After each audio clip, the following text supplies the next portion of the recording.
This is Beyond Belief Sobriety, a podcast and community for people who are seeking a secular path to recovery from addictions of all kinds.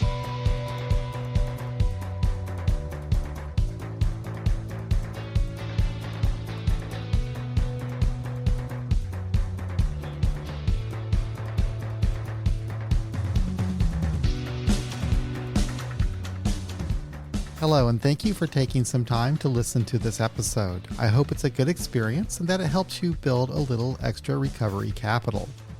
In this episode, I'll be speaking with Jack J. from Bristol, England. Jack is a recovering sex addict and recently started a new secular mutual aid group for sex addicts called Secular Organizations for Sexual Sobriety. Jack talks about what inspired him to start the organization and some of the details regarding how it works. But before we get started, I would like to take a moment to thank our sponsor, SoberLink. If you're seeking a tangible way to maintain accountability and prove sobriety to loved ones, you have to try SoberLink. If you haven't heard of SoberLink, they've created a remote alcohol monitoring system that revolutionizes the way people document sobriety. The system includes a breathalyzer and uses artificial intelligence to display your test results in a calendar format, helping you analyze your habits and prove to yourself and others that you are, in fact, not drinking. It even has real-time results, facial recognition, and tamper detection, so no one will question the validity of your results. SoberLink and I have created a guide called 5 Tools and Strategies for Those on a Secular Path to Recovery that you can find at soberlink.com/BBS. If you're ready to take the next step in your recovery journey, mention the Beyond Belief Sobriety podcast when ordering SoberLink, and you'll receive $50 off their device. And now, episode 264, Secular Sexual Sobriety. I lose track of time actually with this stuff, but about 20 years ago I got involved in an organisation called Sexaholics, which you may or may not have heard of. Is it Sexaholics Anonymous? No, it's just called Sexaholics. Okay, because I know there's a few different support groups for sex addicts, and so this one I might not be familiar with it. Okay, so Sexaholics was kind of probably the original, as far as I can see, organisation which very much mirrored Alcoholics Anonymous and Narcotics Anonymous. So Sexaholics used the 12-step program. I would say I think it's still going as far as I know, and it was running in my hometown in Bristol in the UK for a few years. It is no longer here. I don't know if there are any groups still surviving. I would say it had a very hardline approach to recovery in that it only allowed sexual activity within marriage. That's the first thing. So that's for a lot of people that was sort of problematic. So even if you were single? Even if you were single, yeah, you wouldn't be allowed to be having sex. So basically it didn't allow, masturbation was not a thing that was permitted or allowed because that wasn't sex with a married spouse. So, oh my gosh. Wow. Okay. Unless they've changed, that was certainly the group that I was part of. So it was very difficult. It was not inclusive in terms of people that define themselves as gay, for example, weren't part of that group because gay marriage wasn't allowed at that time either. So I had kind of issues with it, although, I felt I needed something. And I used to go along, and I went along for a while, and it helped me a bit. People kept relapsing as well. So we didn't have a lot of sobriety in our particular group. And then I left it for a while. Then I kept relapsing myself. And then a few years later, I tried to go back and the meeting was no longer there. So that was my initial dip into that stuff.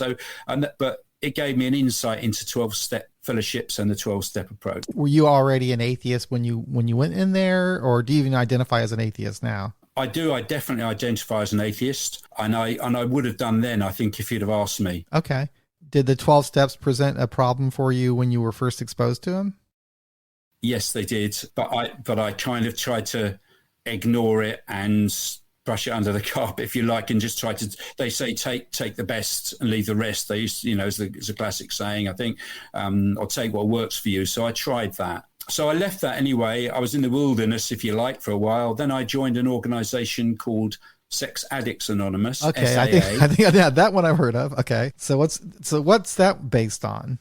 That is very much, I think, a mirror of the Narcotics Anonymous and Alcoholics Anonymous. I've not been to an NA meeting, but I have been to AA meetings, just because I've been away in a town where there were no SAA meetings, and my sponsor at the time said, we'll get along to an AA meeting. So I've been along to that, and I can see there's very direct parallels. They use the big book of AA, they refer back to the founders, they encourage you to read all the original stuff, they use the 12 steps and the 12 traditions. And how do they define sobriety? Now that's an interesting one, and this is why I'm so pleased to be on this podcast really with you, because within sex addiction or sex compulsion, or however you want to define it, groups, that is one of the difficult areas. I would say it's more like the situation with eating, I put it down to. So if you're an anorexic, you have problematic behaviors around eating, but you can't stop eating. Right. You need to eat to survive. Mm-hmm.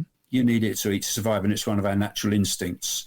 And I would say that sex is very much falls into that category, that people, what most of us are trying to do within these organizations is trying to find a balance and a sexually healthy life. So therefore you need then to say, well, what does that mean for you? And within SAA, one of the first things you do is you sit down and have a 3-circle activity, and you put in your middle circle behaviors, which are bottom line, acting out, addiction. Middle circle was run around that, which is basically things that might lead to that, maybe lack of self-care or browsing on the internet, but not actually looking at pornography, if we're using pornography as an example. And then outer circle would be things that are good for your well-being, good for your relationships. Healthy sex would be in that as well. I like that. Now, I did have a guest on here. The only other time I had a guest who talked about sex addiction, he was doing that program. And he did it. He was secular as he did it, but he was involved with that. So that sounds familiar to me. I recall that. And I kind of like the idea of defining for yourself what your recovery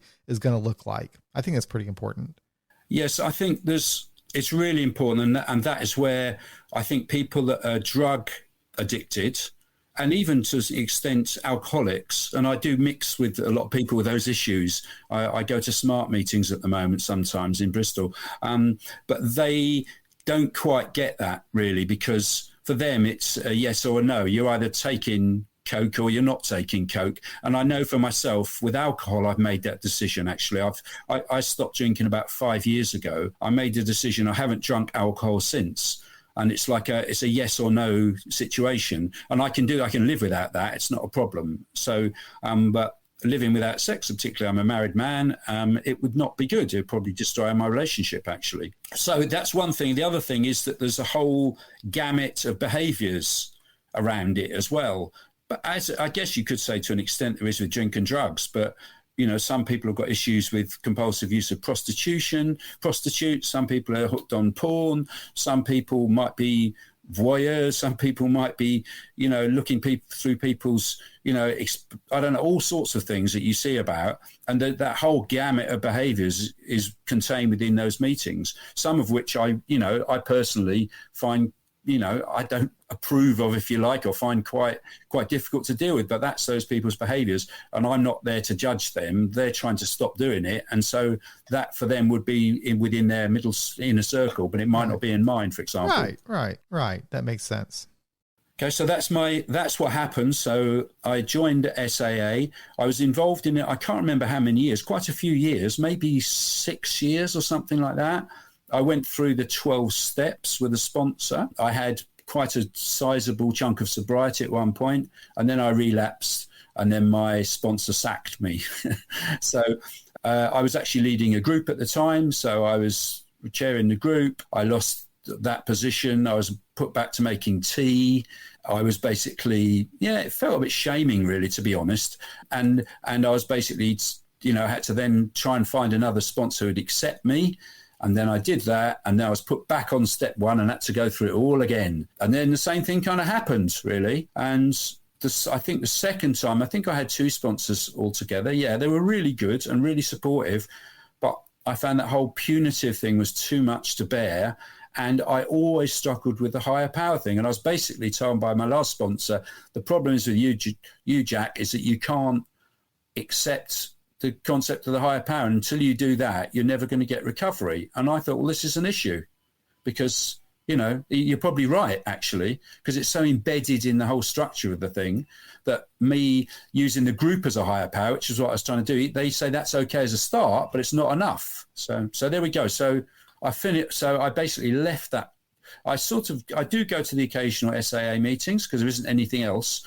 I can understand that. Obviously, the way they presented the steps was a very narrowly defined path, whereas I'm sure the people in the meeting were great. I'm sure that the just being with the people and having the common goal was very helpful. But when you get to talking about steps, and if they have a very narrow way of defining how step work should be done, that would be a problem I could see. Yeah, well, I think some of the steps aren't a problem for me. Realizing that my life's become unmanageable, that I've got problems behaving, my life's become unmanageable. I can do that. I'm quite happy to support others and, step 12 stuff. I'm quite happy to do that. But when it comes to handing my life and my will over to a power greater than myself or God as I understand God, that is a problem because I don't believe there is a God. So that's just my personal belief. I haven't got any problem with anybody that does, but how can I do that? And that's step 3. So we're very early on to the steps before I'm running into stumbling blocks, really. And I spent many a meeting kind of ignoring it and just saying my voice. And there's quite a variety of beliefs in there. I know there's one of the groups I do still go along to. This is an atheist that runs that group, but he's managed to square that circle with himself. I have not. And when I read the materials, it always jars, Sure. And you're not alone there. There's a lot of us who are not able to even think about, interpreting them. It makes no sense to even try. I mean, they are what they are. Well, I'm just so pleased to find you guys because I've been floundering around thinking, am I the only person on this planet that's got this addiction problem? And where are all the other people that are either agnostic or skeptical or don't want to take this approach? So when I found SOS originally online, and then someone put me onto your organization, I was like, wow. But the only problem I found on there was, well, where's the stuff for people that have not got substance-based addiction? I go to SMART meetings in Bristol, and I'm the only one there really pretty much saying you this mentioned stuff. That in your email, and I've been to some SMART meetings, and I found pretty much the same thing. You do see more of just drugs and alcohol issues being addressed, not necessarily food addiction, sex addiction. Now I have seen some that, some others like that, but not a great deal. Yeah. No. And there's 2 issues with that. And one is identification. So people can't identify with what you're saying, and you can't necessarily, you can identify with the addictive behaviors and patterns, but the actual specifics of the behavior, like no more than I can understand, say, a gambler. If a gambler comes in and says, every time I go past the betting shop, I can't do it. Every time I put on the TV, I watch it, I can't stop getting on my phone. I understand the behaviors, but it's not something I do, and it doesn't affect me in the same way. So I can only identify to a point. And the other thing is, even in terms of the solutions aren't necessarily the same. Like I was at a SMART meeting last night, and they talk about avoiding other people that have got the same thing as you. Well, that's not the problem for me. My problem is isolation. Not, I don't hang around with a load of people that are acting out. We tend to do this stuff in solitude, whereas a drinker wants to be down the pub with their mates, and that's sometimes, obviously, it's a lot drink alone as well. But you did mention that you do like about SMART, you do like the tools. Yes, I think the tools are fantastic. I think the SMART tools are really, really good. CBT-based tools. There's a lot of sense in there. And actually, even within the 12-step group, and within the fellowships I've been in, some of the tools are really good. And the organisation I've set up, I've tried to take the best. You literally use the best and leave the rest. So things like making amends is really useful thing to do. Having a daily program and a daily structure to your sobriety, really helpful. Defining your sobriety, very helpful. There's other bits in there, which, I find writing 34 pages of resentments and fears out was pretty painful. And I'm not sure how useful it was, especially the second time. So it's not just about that for me. I can act out without any fears and resentments just because I've got a bit of time on my hands, Okay, so now you're going to SMART, but you had the problem with not actually having a lot of people there that have addictions other than drugs and alcohol, although you do like the tools of SMART. And So is this what eventually led you to start SOSS? Yes. So about probably, again, maybe 10 years ago, I thought I need to get on and start my own thing up. Wow, that was a while ago then. So Okay. it's a long time ago, yeah.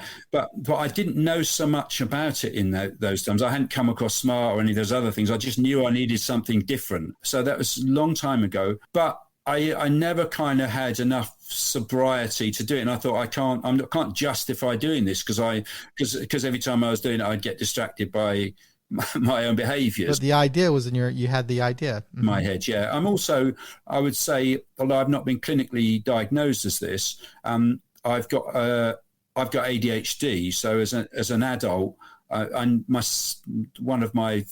more than one of my family's got ADHD, actually, including one of my offspring.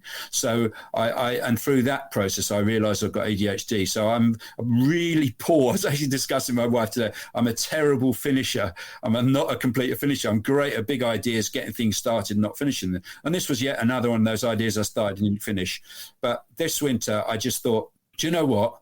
I'm going to do it. So I've written the materials, I've started the meeting, I've kind of, and it's still at the infancy, it's at the beginning, but and I've sort of tell the other people involved, keep me on track, keep me committed, because I will tend to, get on something else if I'm not careful. But, for me, it's not the last chance at the old corral, but a little bit like that. I've got, there is nothing here in the UK. I don't know of one single meeting across maybe there is one, I'd love to hear from them, but I don't know one single meeting for people with sex addiction or compulsion issues that isn't part of the 12-step fellowships. There's only SMART, and as I say, SMART does have although it has some good things about it, it's not specific enough for me. Okay. Can you describe how you went about developing this program and what the program is? Yes, I would love to. Thank you for giving me the opportunity as well. So my first thing was to think to myself, well, do I want it to be like a 12-step fellowship? Do I adopt the 12 steps and just change the words in them? That was, because that was one option. Or do I do it like a SMART meeting, which doesn't have any of that and has very, very open plan kind of meetings where people generally chat and there's a lot of cross talk and no timing and things. And I thought, as I say, my idea was, well, some bits, it's quite selfish in a way. I just thought, well, what do I think that works? And I've set it up like that. And I've said to the other people in the group, as we develop and change, things may well change, but someone has to start this and has to do it how they think it works. And this is how I think it works. So that was my first thing, try and take the best of each one, have tightly timed meetings, so that start on time. We have refreshments. We have a commitment to going to them. We have a commitment to keeping contact in between. We have readings, and we use tools. So we take the tools idea from SMART and other tools that I picked up along the way. There's a very good book by a woman called Paula Hall that's come out. She's a British, I think she's a psychotherapist, and she put a book about sex addiction. It's got some really good stuff in it. So basically I'm magpieing and taking the best of things as I can see them. So that's why I started off, and it took me probably 4 or 5 months of jotting things down and putting down what we stand for and what we are. And then I came up with, in the middle of the night, I've got quite a creative mind. I play music and I can write songs and poems, and so quite good at that's one of my strengths. If like, I've got a lot of weaknesses, but that's one of my strengths, I think. And I came up with this idea, this acronym, so that in the middle of the night, really, I've come up with this thing called A.D.U.L.T.S. So this is what I've can I just read a little bit Please of that do, to yes. you? Yes, please. Okay. So adults, so this is one of the little pieces we read out. SOSS Bristol, becoming adults. For many, although not all of us, experiencing sexual addiction, for simplicity, we'll define as sexually compulsive behaviours which are unable to stop. The problem started in our formative teenage years. Behaviours which were seemingly normal at that age may have even been useful for help us cope with a difficult home or social situations became somehow ingrained. As we became older and became adults, we found that these once normal behaviours had become so habitual and compulsive that they were unable to stop them. And even if we did, we were unable to stay stopped. We were in effect addicted to them and to the further behaviours that often developed from them. Ironically, these so-called adults' behaviours were anything but, as unlike so many of our teenage peers who had truly grown up, we were effectively stuck. In SOSS Bristol, we reclaim the word adult, which was widely used by the sex and porn industry, and use it as a Oh, how primary about tool. that? Interesting. I'm sorry. Go ahead. Yeah, it's okay. Used by the sex and porn industry, and use it as a primary tool in achieving and maintaining lasting recovery from sexually I addicted. like that a lot. We use the acronym A.D.U.L.T.S to help us describe and remember the key stages of recovery laid out in our program, and these are as follows. So these are, if you like, my equivalent of the steps. These are the stages, right? So this is what it's built on. So A for adults is accept my addiction. D is decide to stop. U is understand my behaviors. Wow, this is great. L is learn to live differently. Yeah. T is take daily action. Awesome. And S is support others. I absolutely love that. That's the most brilliant thing I have ever heard. I love it in two different ways. I love the fact that you're taking the word adult back, because you're right. I mean, adult movies or whatever, you know, but no, adult can be mature and responsible and other things, you know, but then taking that acronym and putting it in those to simple ways of understanding the recovery process, I think is beautiful. And that is a very good description of the recovery process. I like it a lot. Thank you very much for that. It's as I say, it's quite early. I mean, I've got, then I fleshed those out. So within each of those, I've got a whole chunk of things that we'll read those out through meetings. Did you write all that? Yeah. Wow. And then we've got tools. I've got tools which fit in with those. For example, accepting my addiction, you could use the step one process that that out of AA would use or whatever, about listing out the harms that you've done and all those things. There's all sorts of things. There's all stuff, work around triggers and craving we can do, limiting beliefs, values. There's all sorts of stuff in there which I can basically blend in with those things and take them through. So over a year you would cover all those things, and so like an ongoing program where you're using things.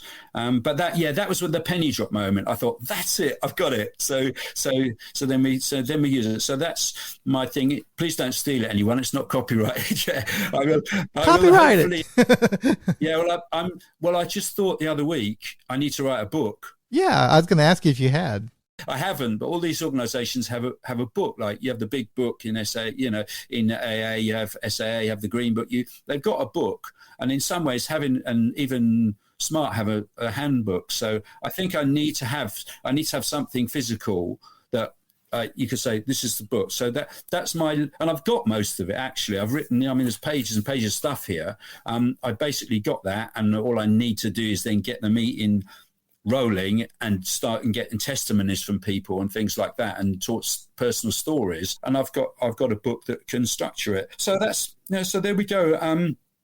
And then I've sort of thought, well, what organizational principles do I need for the organization? And I thought, well, actually the 12 traditions of SAA have been brilliant, really. They've kind of helped that organization survive since the 1940s, or whatever it was.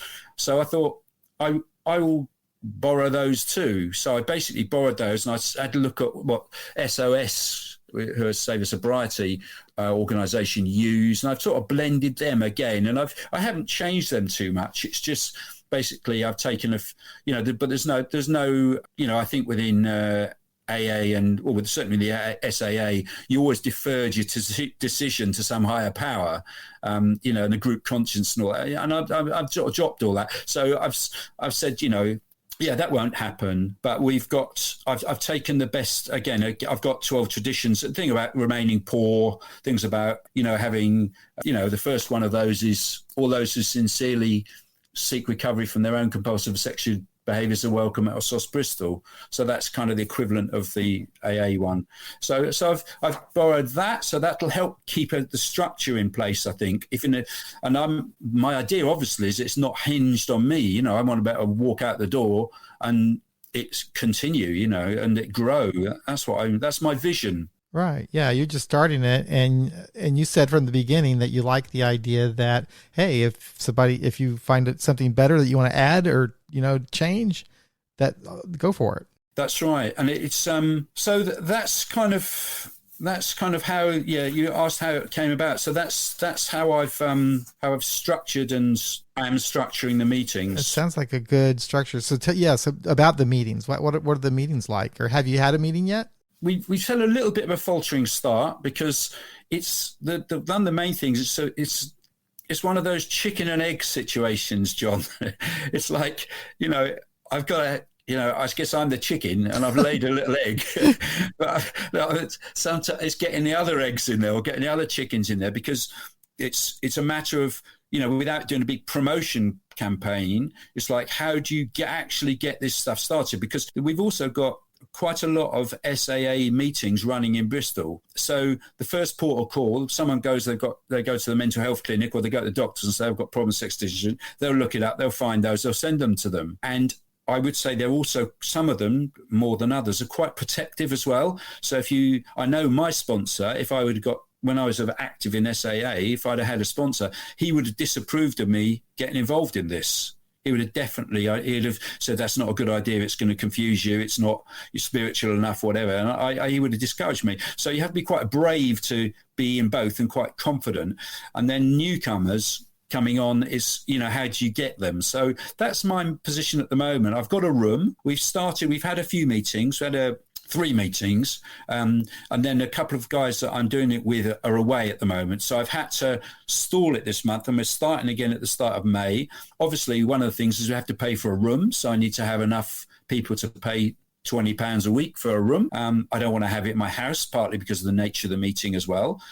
So we need an anonymous room. I've decided not to have it in churches, because all the meetings I went to in Quakers or churches, and I think, well, actually, that's hypocritical for me to do that as well. So they're in it's actually in a farm building at the moment. So it's. Have you thought about having any meetings online? I've thought about that, and we certainly would like to get that going. As soon as we've got ourselves solid with the guys that are doing it, and I can get between 3 and 5 people a week, we will get out there and get an online thing going as well. Because there are people around the UK already, and there's a few colleagues, a few people in the States that have already showed an interest. So that's a great way of doing it. But I think, for me, personal meetings are really important and strong. I wouldn't want it only to be online. You know what it's like. Online's fine. It's lovely doing this, but it's, it'd be better sitting in a room, wouldn't it? I agree. I think it's a good extension, to reach out to those who can't get to your geographic area. And it might be important. I was talking to someone about gaming addiction, and they started online and are pretty much online because they don't have they don't have enough people. They don't have enough people that are getting help for that addiction and consolidated in one place. So it works better for them to have an online way of having their meetings at this point. If I say, that's just sparked a thought for me there, John, is that the other thing that creates an issue around online is, for probably the majority of people nowadays that have got issues with sex addiction, it tends to be around pornography, and it tends to be through their phone or their computer. So as soon as you're switching it on, you're putting yourself in a risky position, really. So, for a long time, and a lot of people I've seen in those meetings don't use a smartphone. They're still using old, which is becoming increasingly impossible. But I know a guy in this city that hasn't got, he still uses a computer, which is locked down heavily. His wife monitors it, and he doesn't use a smartphone. And for me, the smartphone's been the killer diller, really. It's been a real problem for me, and still can be, Isn't that interesting? They had the same issue with gaming. I can believe it. Yes, I was thinking. And there's a whole separate addiction too, on internet use. Period. On just using your devices for going on social media too often or whatever. Yes. And so that they have that problem too. Yeah, you turn on the computer and it's almost like a trigger. Yeah, it's a massive trigger. And I sort of think of devices as being contaminated. For me, when I get a phone, it's clean. And, usually within, a matter of hours, I've not physically contaminated, but I've made it dirty in a way. I've made it because I've used it for that stuff. And whenever I then pick it up, I've got that association. I've got that mental association. Interesting. Wow. And it's true, really, since the big first computer that ever came into my house, So, it's a problem. And it's Yes, I sort of say it's almost like a moth. You have a light in a room, and you see the moths flying at the light and smashing themselves into this light until they kill themselves sometimes, and it's like that. It's like that, really. It's like that. These triggers are like that. You know it's doing you harm. You say you're not going to do it. Today you might believe that, and then before you know it, you're doing it. And it's so they're not. I do say in a decide to stop thing, deciding to stop is not a one-off event like buying a sofa. It's like you have to decide to stop regularly, and you have to have the support around you. I'm find it quite difficult at the moment, but I haven't got the support around at the moment. That's one of the reasons I've set it up, not only for other people but for myself. Yeah, you're talking about that the decision part, and that's how I always understood step 3 actually, as a decision or as a commitment, making a commitment to change. And a commitment isn't just a one-time thing. A commitment takes effort over the long haul to make substantial change to how you react to life, Yeah, I did listen to some of your podcasts, and they're great. Oh, really? Actually.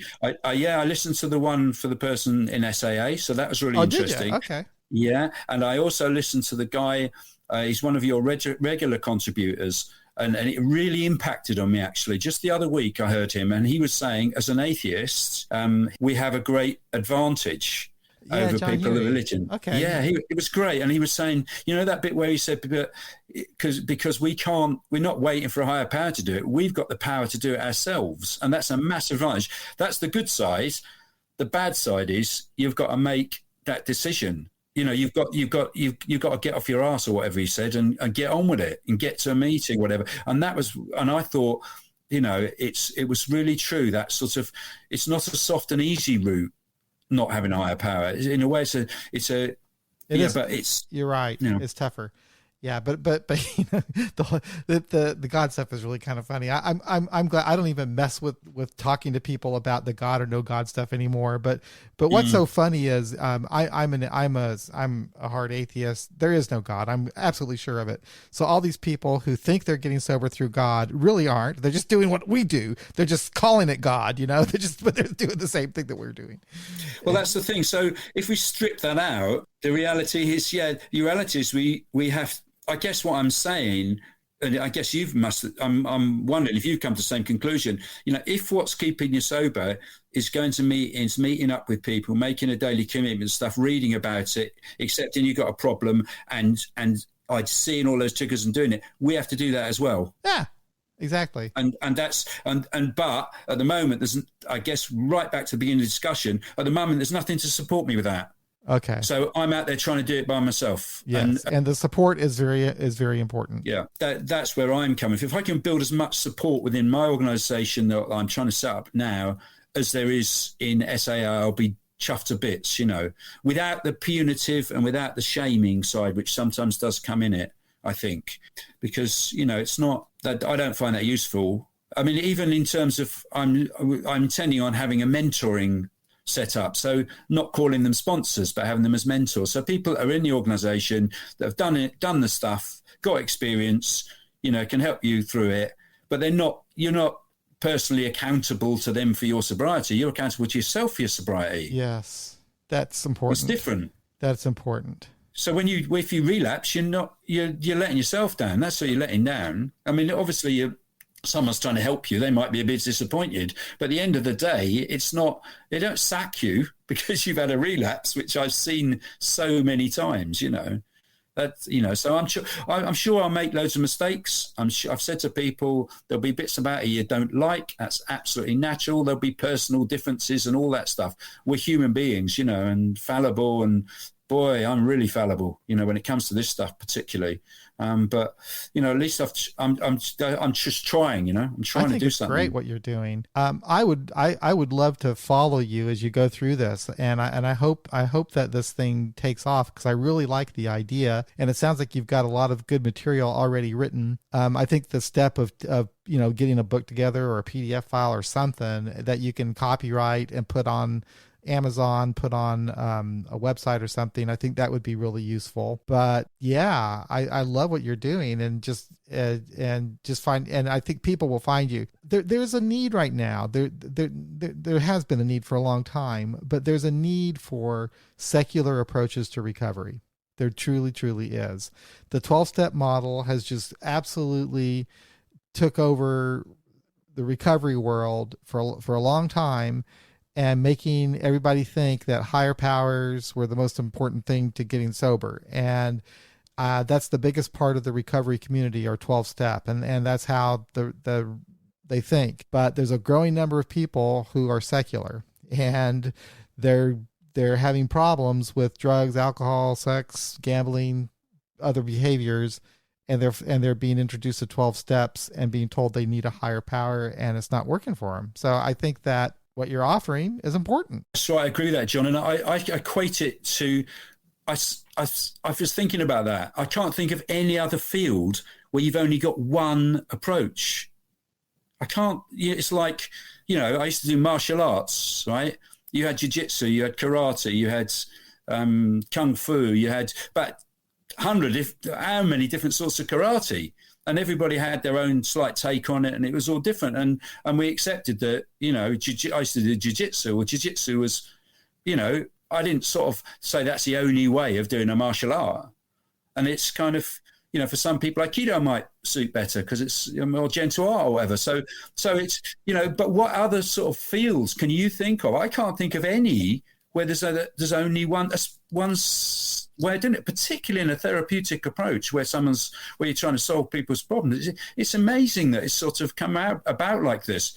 But it's obviously they've got something, they've got some things right. The fact that they have grown so exponentially, and it's helped recovery. But as I say, I think you're spot on. It's the processes they're using rather than necessarily the belief system behind it. I mean, maybe people do need, I've known for myself sometimes being able to hand it over to something, which sounds like a great idea. If I could hand it over and not take responsibility for it, that's a fantastic idea.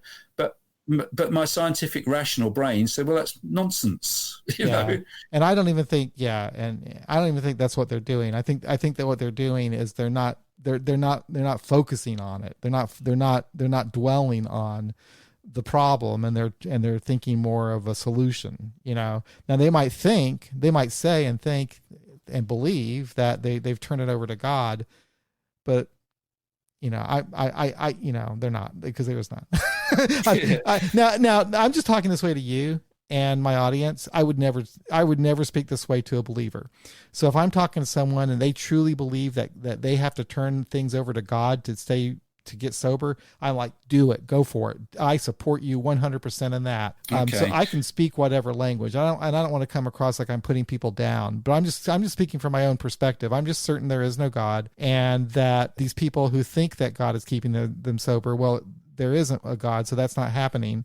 But what is happening is there's a lot of stuff that these believers are doing that I'm also doing, that other people are doing, and that's having a supportive community, that's making a decision to change, that's taking action to change, all those things. Yeah, well, a couple of things on that.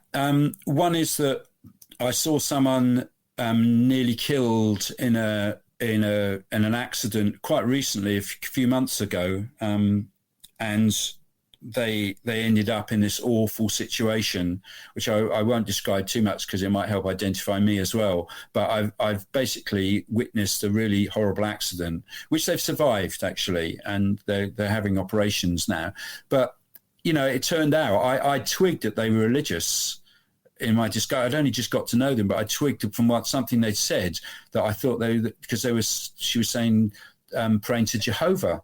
And I was saying to her, pray to whoever you need to pray to, do whatever you need. For her, if it helps you. So I wouldn't say that's a load of rubbish. Don't you? For her in that situation, that's fine. If that works for you, whatever's going to pull you through the situation, absolutely, use it. Absolutely.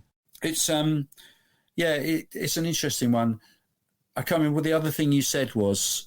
So you were saying about... you're probably better off not remembering what I said. you said something else. That smart. Yeah, no, you were saying about but people have things that they're using for themselves, I think, wasn't it? Anyway, I lost the track a little bit there, but Yeah, I was on a rant. And I usually don't go on rants. But I'm usually very, very like, honestly, that's how I feel. I feel that I believe in meeting people where they are, and for people finding whatever path works for them. The only thing that I don't like is if someone tells someone else what their path needs to be. That doesn't work too well. No, it doesn't work well with me either. I mean, you asked me whether I was an atheist. I tell you an atheist because you asked me. Many a time, people with religious views have told me their religious views without me asking them. Yeah. So I tend not to, if you push me on it, I'll explain to you. But I'm not, it doesn't really. That's my own personal view, really. So, but as I say, I think when SMART, they sort of say, in a way, we're not here to discuss that. It's not even the issue. We're here to discuss. That's what I like about SMART a lot. That I like that about SMART is the issue is just taken off the table. It's not because they never started out as religious. Here's the thing. So I was involved with secular AA meetings for a long time. So these are basically AA meetings that are secular. They don't pray before and after the meeting. They by and large don't use the big book. Many of them have used secular interpretations of the 12 steps, etc. But and they're great meetings. They're great meetings. But a lot of these groups, they go through this period of time where there's a lot of discussion about how horrible it was to have that experience in AA with the God and all that kind of stuff. And the problem, what I find happening with that is there's some tension within those secular AA groups that doesn't exist in SMART. And the reason for that is these secular AA groups are trying to become something, are evolving from something that was definitively religious, and are evolving into something else. Whereas SMART just started off secular to begin with. And it's just like, where religion doesn't come up if I'm at work. It doesn't come up if I go to the dentist. It doesn't come up. Same thing with SMART recovery. It just doesn't come up. And I hope that would be the same way with SOSS. It's just not something that would even be material. I would say I mention it sometimes in the materials to say that unlike 12-step-based beatings, which require you to believe in a higher power, then we don't do that partly because a lot of people will be coming from those groups to somewhat. Oh, you're right. And you know what? SMART has to do that too, don't they? So I do have to have it in there somewhere to sort of say what we're not. Because, to start with, even things, one of the things, for example, is when you sit down in a SAA meeting, the first thing you say is, hey, my name is Jack and I'm a sex addict. Okay? That's the first thing you do. Before you even touch a bit of paper, before you do anything. Now, SMART doesn't do that. They say it's not particularly useful to continually defining yourself like that. You might have 5 years sobriety and you're still saying, no, I'm a sex addict. Now, you may believe, I believe I've had this stuff all my life, but to define myself as it, that is my, I might also be a drunk, if you like, or an alcoholic. I might also be this, I might be that, I might be the other. So it's like, but to keep saying that is kind of defining yourself by your behavior rather than saying, I've got a set of behaviors and I'm trying to change them. So we don't do that. So I have to sort of make it clear in the thing that we don't need to do that, because the first thing people do is they sit down and do it. And I understand that, because you're going to have people that come in and that's what they're going to do. And I've seen that in SMART meetings too. People come in, they have a 12-step background and they're just assuming that's the way things are done, and so they have to say, listen, unlike other programs, we don't do this. We don't, you do it if you want to, but this is not necessary. Yeah. Interestingly, it's actually in SAA, it's not actually a requirement. I was looking in their green book and it said it's not a requirement to define yourself as a sex addict. And I thought, that's interesting. And yet we do it in every meeting, every time. It's actually written in the book. But it's funny. So sometimes traditions become traditions that aren't even written anywhere, because there's I don't know if you heard the allegory about the monkeys getting the banana, and there's some experiment where the monkeys end up avoiding this particular thing because they used to get electric shocks, and now none of them in the room get electric shocks, but they still remember this thing and these learnt behaviors. Sometimes you can't even remember why you did things. So I'm trying to sort of avoid that and sort of saying, right, break it right down. What is useful and what isn't? Well, I think what you're doing is great. I love what you've got going on, and I hope that you stay in touch, because I'd like to see how this thing develops over time and follow you. Maybe have you back on again sometime.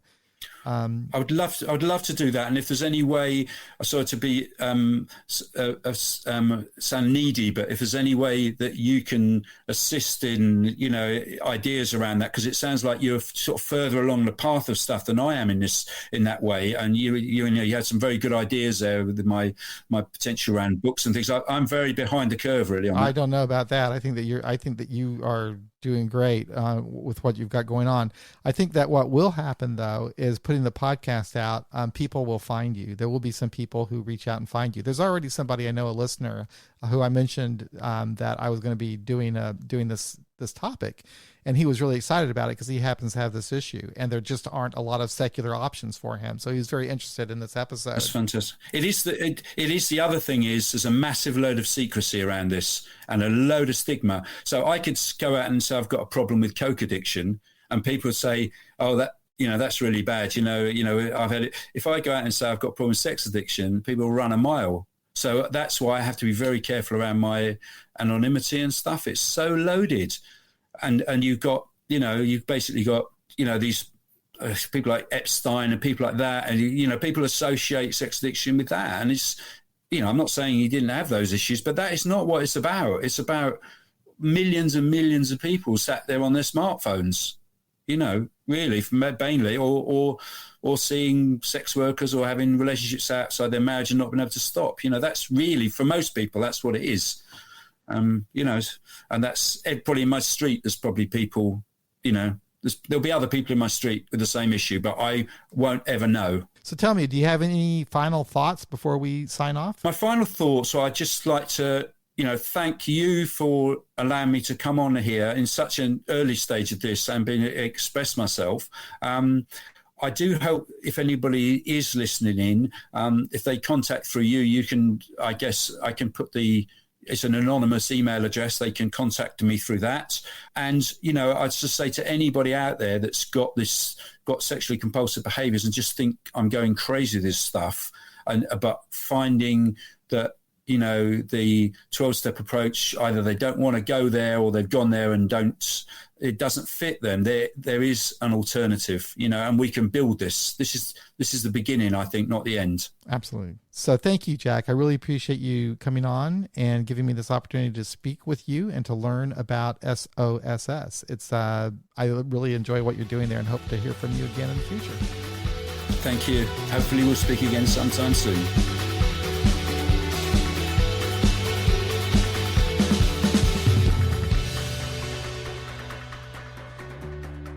That's another episode of Beyond Belief Sobriety. Thank you for listening.